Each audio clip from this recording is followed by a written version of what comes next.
From Kansas State University, this is Agriculture Today. Eric Atkinson with you. And ahead today for this week's cattle market segment, we turn to Lee Schulz of Iowa State University. He'll talk about the potential for accelerated domestic beef demand as 2017 finishes out, how that demand strength may spill over deep into 2018. Then K-State's Gregg Hanzlicek will advise you cattle producers about controlling lice in your herds at this time of the year, including a review of the control options that have proven most effective against this costly parasite.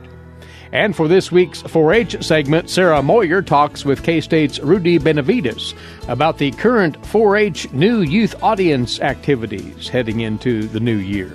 All this and more right here on Agriculture Today. Have you ever thought about where your food comes from? If you're thinking the grocery store, think again. Facts show that the American farmer feeds more than 129 people. They are continually increasing and improving their operations. A wide variety of crops and livestock are grown in Kansas as well as the United States, providing food to your dinner plate. Next time you see a farmer or rancher, thank them.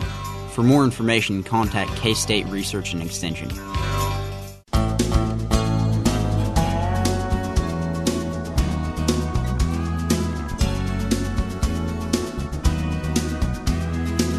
This is the K-State Radio Network. As always, thanks for tuning in for Agriculture Today. And we bring in now from Iowa State University livestock economist Lee Schulz to offer his thoughts on the cattle markets.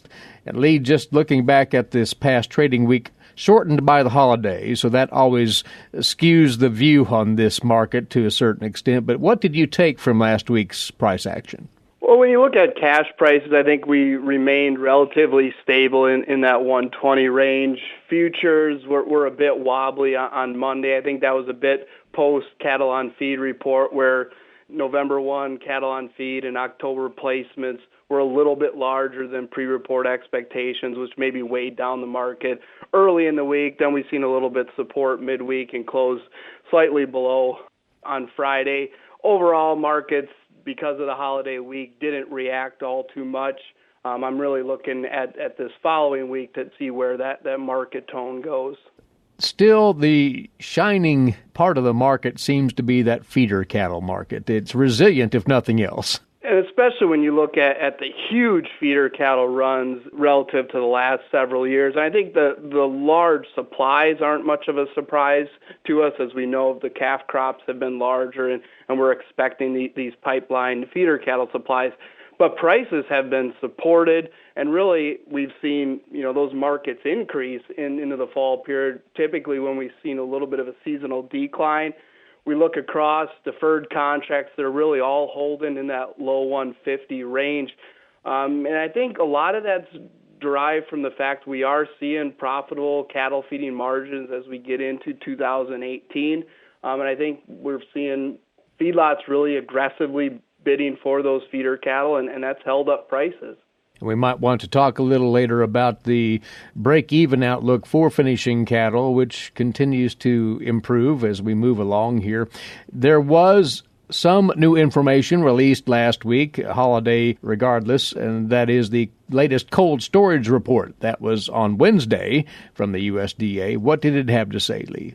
First, I like to put the cold storage information into a bit of context. This is frozen beef supplies maintained in commercial warehouses for more than 30 days, and it only represents about 2% of annual beef production. So, in other words, 98% of beef is marketed as chilled beef and does not pass through this cold storage. So, large changes in storage inventories aren't real indicative of large changes in production.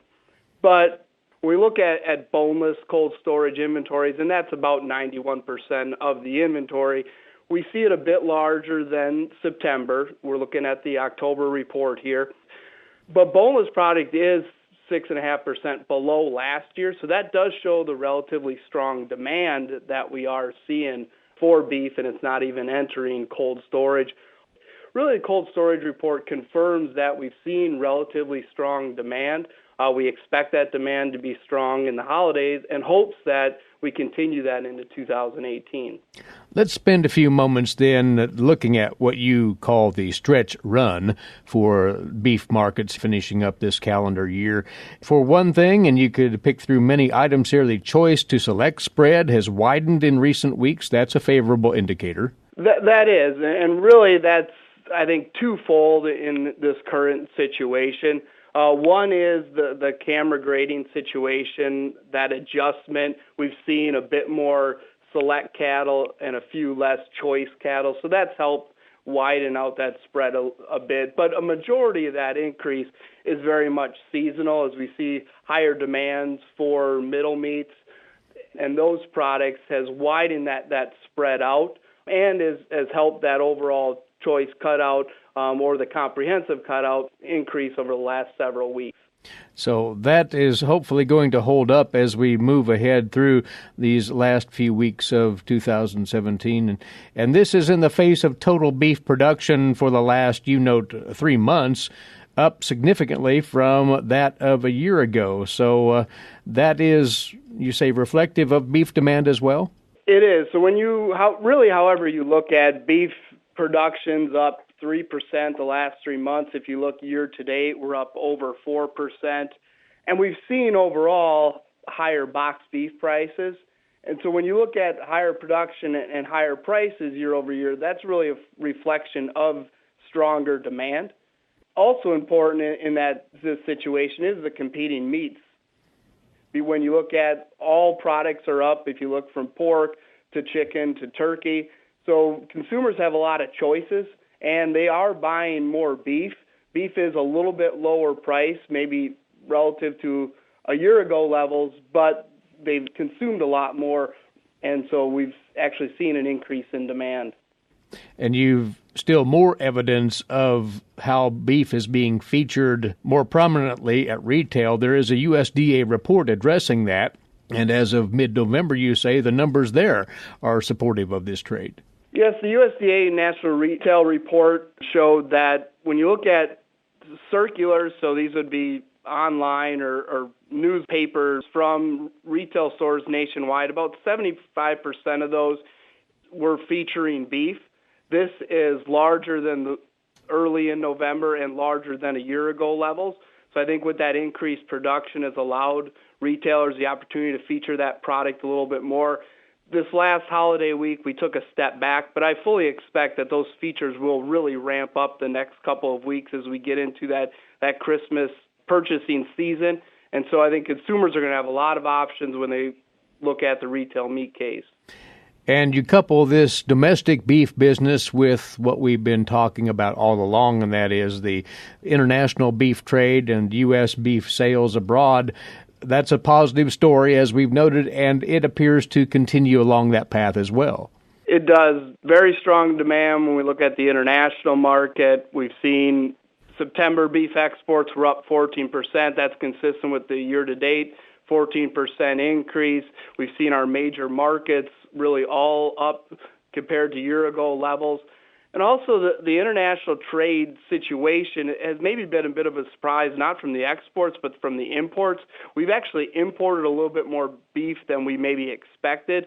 For the year, it's down compared to 2017, but the level it's down is maybe a little bit less than we expected. But I think that shows the very strong demand situation, especially for ground beef that we've had in 2017. So you summarize all of this, Lee, it would appear that we're really on sound footing with beef demand for quite a while. And could this last well into 2018 is the next question. A lot of the factors right now are pointing to a strong demand situation in 2018. We've really seen, I think, this holiday test so far show that demand has been very strong. I think from a fundamental standpoint, the supply situation is fairly well understood. I think when you look at the recent cattle on feed reports, they're all within pre-report expectations. Now going forward, I think the market's going to a lot more react and trade demand information. And so I think that's the information that we'll continue to watch as we get into 2018. Right now, the situation is looking fairly positive, but things can change over time. fully expect larger production, but we need a home for that beef.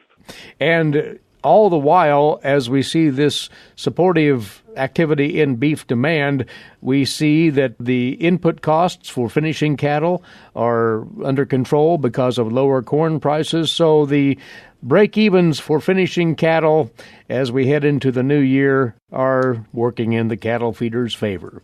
Break-even fed cattle prices, I'm looking at ranges for 2018 for the first quarter in that 120 to 121 range. Second quarter, similar at maybe a tick higher at about $1 higher, about 122.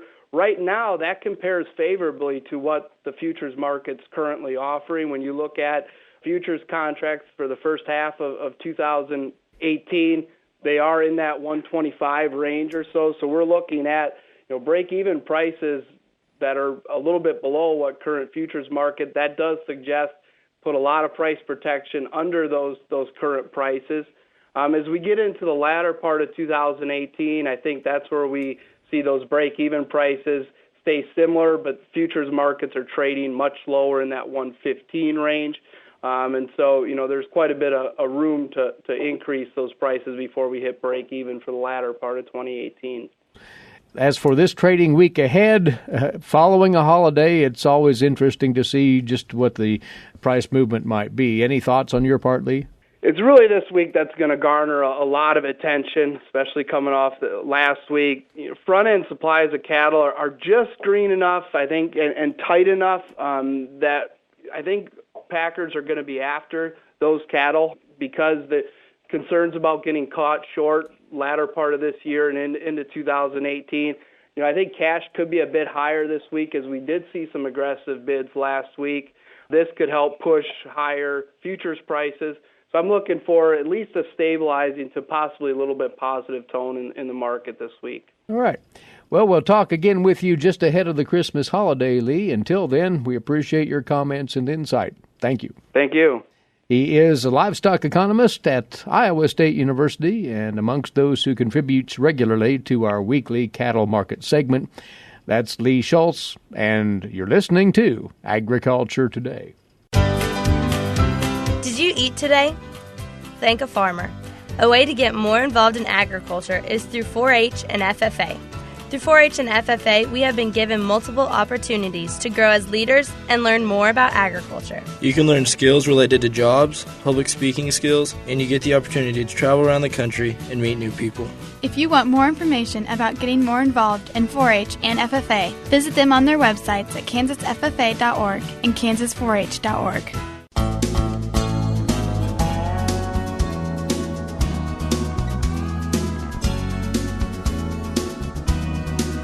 This Agriculture Today continues on another aspect of cattle health management. It's our occasion to have over from the Veterinary Diagnostic Laboratory here at K-State, the director of that lab's Production Animal Field Investigations Unit, Gregg Hanzlicek. Gregg, what we bring up today couldn't be more timely, for it's one of the more pressing parasite issues we see in cattle herds at this very point of the season, and that is lice. And they're going to soon reach their peak, you say. That's right. Peak times for lice breaks in cow-calf operations is basically December through March. And there's a couple reasons why that's true, that these lice, they're more tolerant to cold weather instead of hot weather. And then because lice is transmitted from animal to animal by animal touching each other, as we group these animals for calving or bringing them in for scour guard vaccines or preg checking or whatever, that's the way we think that we actually spread the lice among the animals in the herd. And as we talk here, they are more than a nominal concern when it comes to herd performance. There are two types of lice we see commonly in Kansas cattle herds, you say. That's exactly right. One is biting lice, and these are lice that scurry around and feed on the dead skin cells, dead hair follicles, and those kind of things. And then there's actually three types of what we call sucking lice. And these are lice that actually burrow their head into the skin, and they're blood feeders is what they are. And there's an important reason for distinguishing between the two as we get into control in just a moment. Is there a reservoir of lice in the herd? Do they build up in significant numbers that way? Yeah, that's a great question. Every herd has lice, and some researchers have looked at it, and kind of the figure is that probably 1 to 2% of the herd are what we call reservoirs. So they have lice all the time. They control them at a level. But those are the ones, when we bring the other herd members together, those are the ones that are rubbing and putting them on other animals in the herd. So like I said, every herd has lice. We're never going to get rid of lice. It's just a matter of controlling it every year at the appropriate time. Well, Greg, what is known about how much the presence of lice impedes cattle performance? There's been research into this, and among those taking a look at the question, the University of Nebraska, you say. Yeah, there's a great study that they did where they looked at calf performance with heavy lice burdens, and they showed that calves with lice gained about 1/4 pound less per day than those animals that had lice control on them. So it can have a huge production effect in a herd. And even in breeding stock, even though we might not have the numbers, you presume that there is a negative consequence there as well. Absolutely, because these lice are irritating, and so animals spend, whether it's cows or calves, they spend more time itching, scratching instead of eating and producing milk and producing meat. So there definitely is a production loss. And you say if they become severe enough, lice can actually bring on anemia in animals. Absolutely. I've seen cases in practice where the animals had so many of these sucking lice, they had sucked so much blood out of these animals that they were anemic. And if we have anemic animals, then they're going to be susceptible to other common diseases. So, yeah, it's a big issue. It's important to point out here that when we talk about lice in cattle herds, this is not a health consequence for any other species, people included. That's right. So lice are species specific. And when we say that, we mean that these lice are only going to live on cattle. They can't give it to your dog. They can't give it to the human. Human can't give their lice to cattle. Dogs can't give their lice. It's very specific for bovines only. So that's worth knowing here as one deals with that condition. What about their reproduction cycle? What do we know there? Well, it's very short. What they do is the adults will lay eggs and glue them to the hairs on the animal. We call those nits, and they look like little yellow or white grains of sand that are actually glued to the hair follicles. Then about 28 days later, that whole cycle is complete, meaning the egg is hatched, and those lice are actually adults who are now laying eggs. Each female lice will lay about 1 egg per day. So a very short period of time, that number multiplies tremendously. And the hatch occurs shortly thereafter? Within about 10 or 14 days after those nits are on the animal, that's when you start having the hatching of the nits. And all of this happens on the animal. You stress that these lice do not survive whatsoever off the animal and other habitat. That's right. The biting lice can live maybe a day or maybe a couple days off of the bovine. The sucking lice, it's a matter of hours. They need to be on the host in order to survive. So this isn't really an environmental control. It's more of an animal-to-animal control. So if a producer out there needs to check their animals out to detect and determine whether lice are active in the herd, they're looking for this knitting, as you call it. That's one indicator? Yeah, looking for the eggs on the hair is one indicator. Typically, animals that are going through a lice infestation will be rubbing on barbed wire, fence posts, buildings, and it can get so bad that it can tear up facilities. So that's kind of the first indication, and then the producers will notice there's hair loss. And once they notice that, then it's a matter of getting those animals in.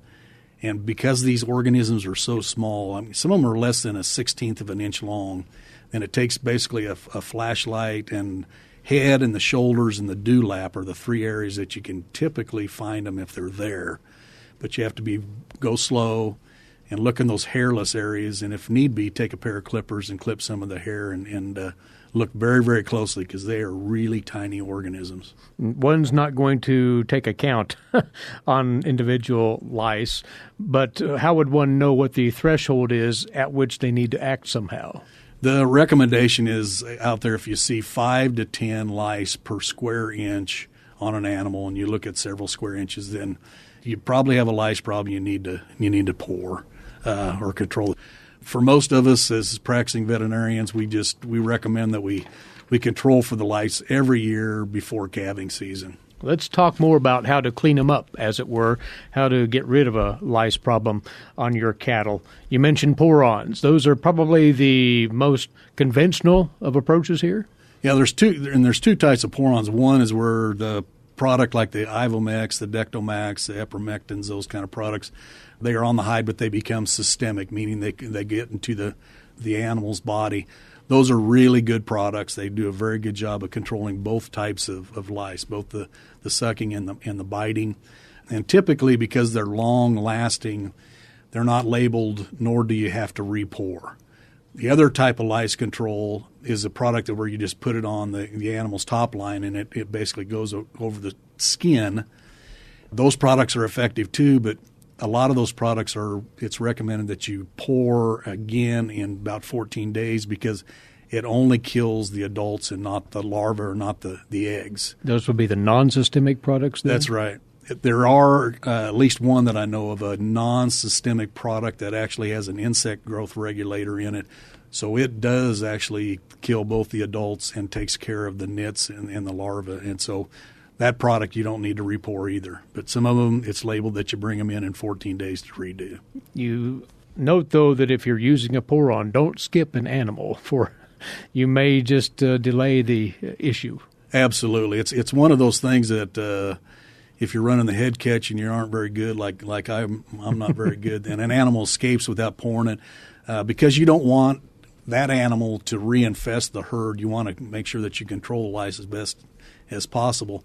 It makes sense to get that animal in and make sure that it's poured. Now, we don't want to overlook the other alternative, and that is the injectable lice control option here. What about it?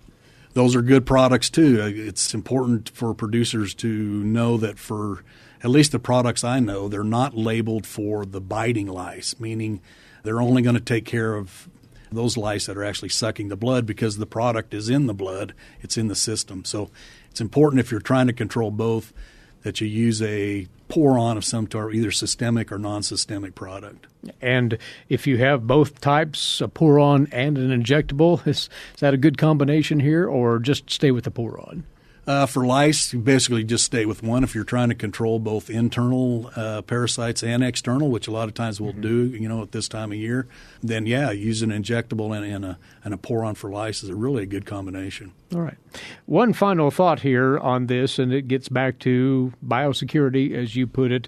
When you're bringing animals in at whatever point in the season, but certainly around now, into your herd, you probably need to sequester them for a while to make sure that the lice presence that they might usher in doesn't carry over to the rest of the herd. That's right. And I know we talk to producers a lot about if they're bringing animals in, it's a good idea to quarantine those animals for at least 30 to 45 days for lots of reasons. Let them clear the IBRs or their BVD or any of those other things they may be carrying. But that's also true for lice, is bring them in, isolate them, make sure they're healthy, make sure that they're not having a lice outbreak, and then you feel comfortable of putting them in the herd and not causing a problem. All right.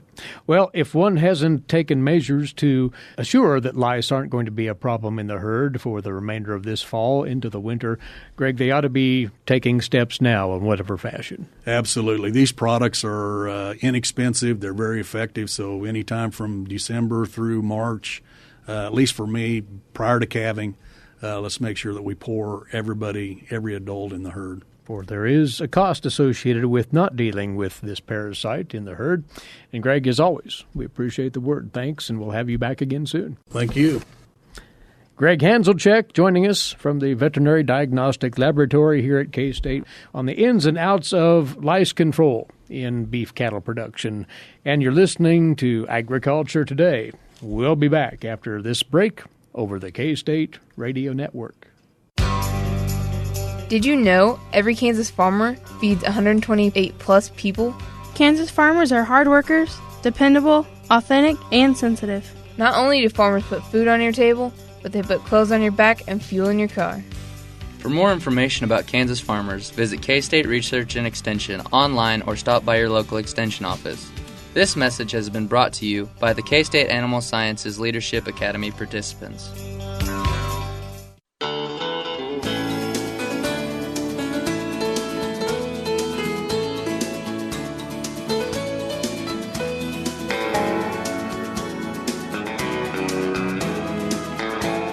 Agriculture Today continues now here on the K-State Radio Network. Eric Atkinson with you. And next up, today's agricultural news headlines for you in brief, courtesy in part of DTN. A federal court has delayed until January the 22nd that mandate for livestock producers to report certain emissions, according to an order handed down from the U.S. Court of Appeals for the District of Columbia Circuit, that back on Wednesday. Last April, the court threw out an Environmental Protection Agency decision to not require livestock operations to report emissions, essentially allowing the reporting rule to take full effect on November the 15th. The rule requires livestock producers to report emissions of more than 100 pounds per day of either ammonia or hydrogen sulfide. The National Pork Producers Council and the U.S. Poultry and Egg Association filed court briefs last week in support of the EPA's request to delay the mandate. Now, the president of the National Cattlemen's Beef Association, Craig Uden, said the court's ruling will allow the NCBA time to continue working on legislation, saying that agricultural operations were never intended to be regulated by these laws. So this court-ordered stay until January 22nd, he says, in his words, very welcome news. He says that the NCBA will use this additional time to continue working on the introduction of standalone legislation to fix the issue, as he put it. He said they'll also be promoting corrective language in the appropriations process. Now, the EPA had asked the court for an extension of the deadline to either January the 17th or later to allow the agency to draft a better reporting form for farmers to use for compliance. Regardless of the EPA's preliminary interpretation, farmers, according to the EPA in its court filing, will have to estimate their emissions and report their releases as soon as the court issues the mandate in the case, allowing the EPA this short additional time to finalize its guidance and streamlining continuous release reporting form will, the EPA says, help maximize the number of producers that submit reports once the mandate is issued.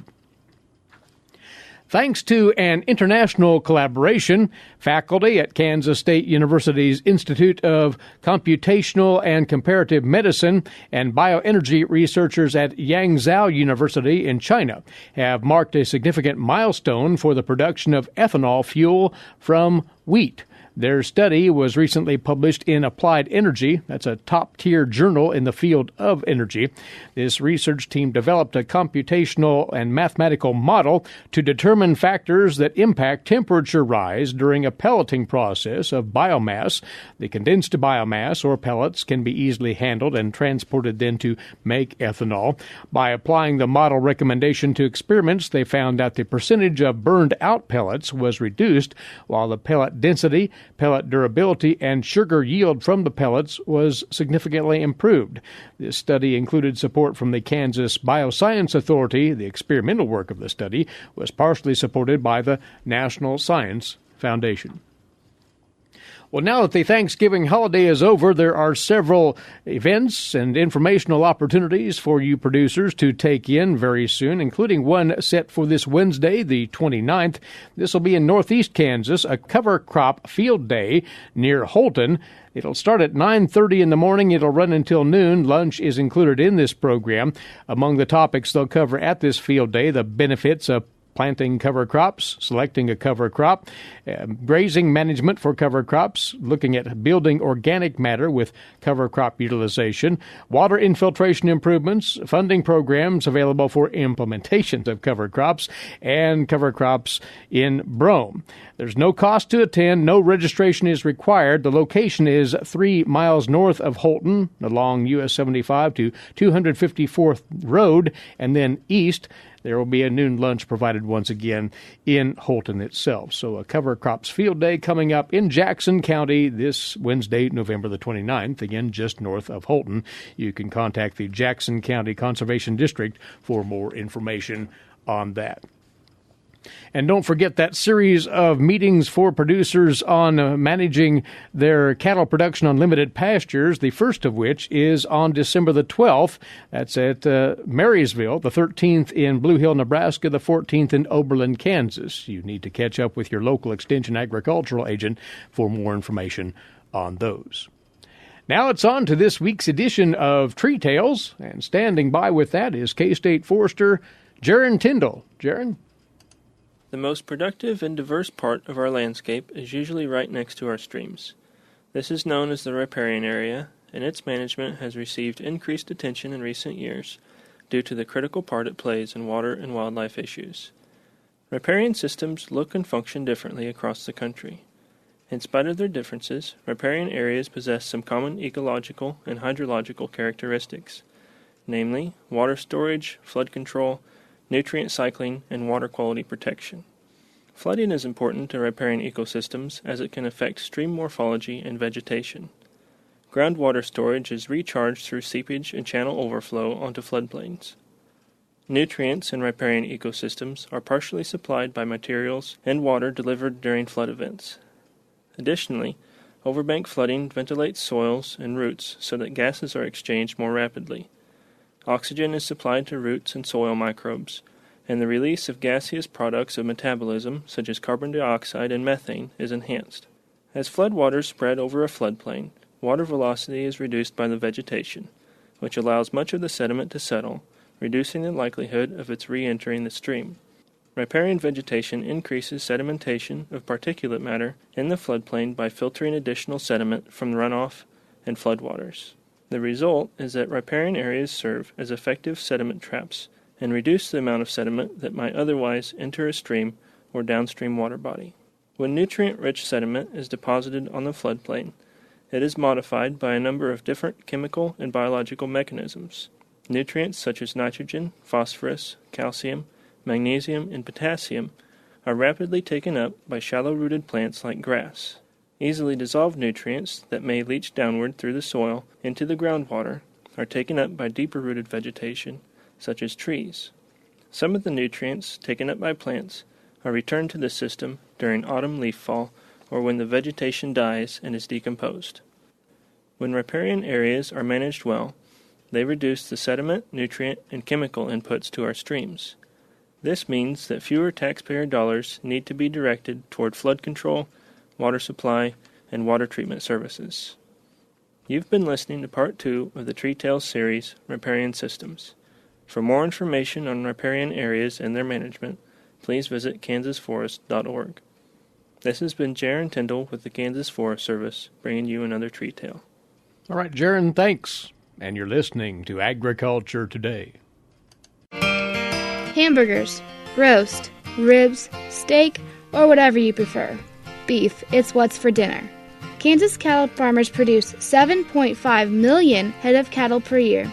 It takes about 7 tablespoons of peanut butter to get the same amount of protein in 1 serving of lean beef. Support your local Kansas farmers and ranchers. Eat beef. This message was brought to you by the K-State Animal Sciences Leadership Academy participants.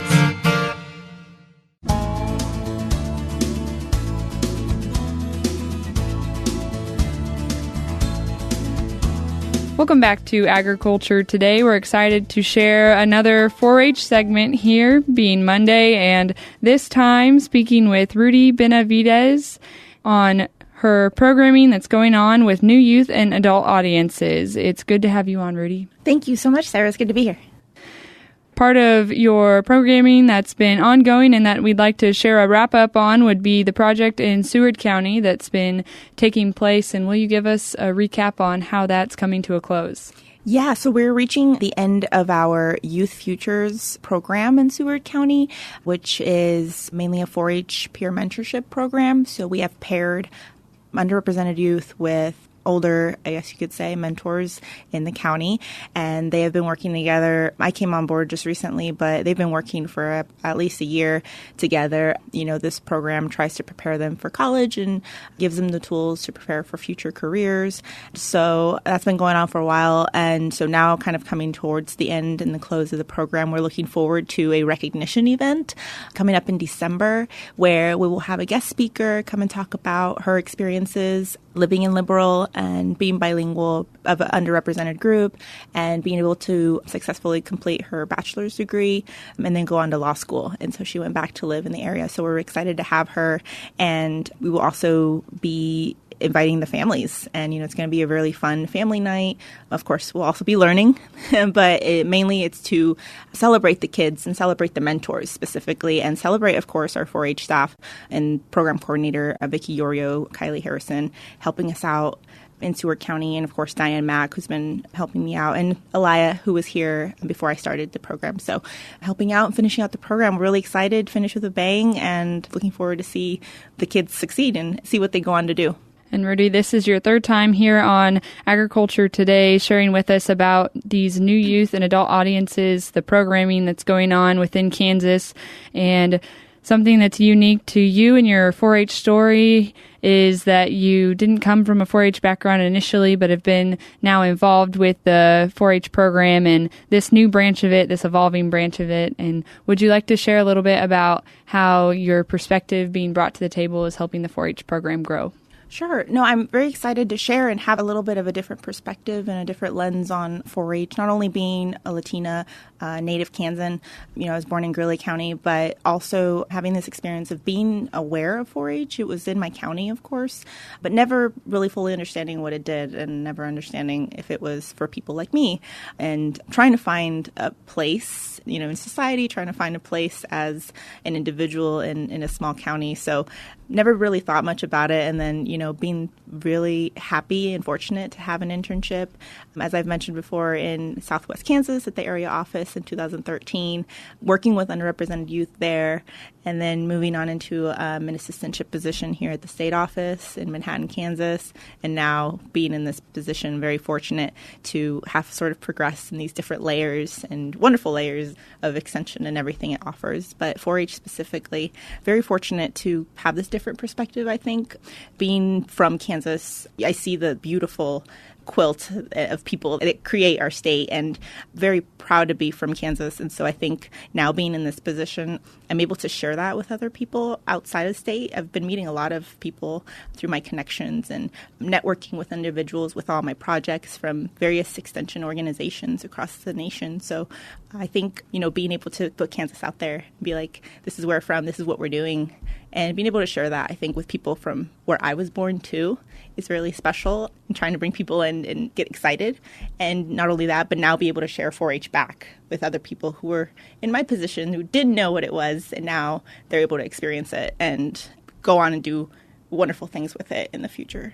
And you're bringing some of your excitement to 4-H event and several things throughout the 4-H program, one being specifically earlier this month you gave a presentation at the Kansas Youth Leadership Forum. Would you like to give a taste for us of what the youth who attended that session were able to gain from it? Yeah, so earlier this month, I had one session on sort of exploring global citizenship and global diversity, but we tend to think of our communities and we think of where we're from, and, sometimes we see the diversity there, but then we're like, so what? What do we do now? We're aware of the diversity, but then how do we do something about it and promote inclusion, be able to surround ourselves with people who are different than us, and take that extra step to include other people who may not be in our group. So talking about people like me who were younger and didn't know what 4-H was, and showing kids, these are some of the things you can do to include people in your community who may not be aware that 4-H is in their county, and being able to expose different people from different backgrounds to what 4-H can offer. And so just sort of exposing the youth to inclusion in this issue of diversity, and being able to also become self-aware of their own diversity and what they bring to the table and what they can share with other people in their communities. Well, it sounds like there's a lot of excitement going on throughout this branch of the Kansas 4-H program and outreach here. Rudy, some final thoughts on what you're looking forward to in the year ahead? What's in the works? Yeah, so hoping to, of course, do some more outreach, maybe some potential work here in Riley County, maybe hoping to connect with other youth across the state, and hoping to keep reaching our underrepresented populations. We're definitely a step in the right direction, but hoping to expand that and just go one step further next year. So hoping to see what that brings. Well, thank you very much for coming on and speaking with us today. Once again, that was New Youth and Adult Audiences Program Manager with Kansas 4-H, Ruddy Benavides, and she is working with the Kansas 4-H program to help make strides and set goals for the organization to be moving in the direction and being including of youth from across Kansas. As you mentioned, the quilt of people that make up our state and make it a great and strong program that being reflected through the Kansas program for 4-H as well. If you'd like to contact Rudy with any questions for local programs, go ahead and visit the Kansas 4-H website at kansas4-h.org. I'm Sarah Moyer with Agriculture Today. All right, Sarah, many thanks. That's our time for today, but before we go, we would bring to your attention once again that we now provide a podcast of each of our daily programs for your listening on your mobile device or otherwise. That is very easy to subscribe to. Go to our website, ksre.ksu.edu/news. Click on the Radio Network tab to the left, and then the Agriculture Today link to follow.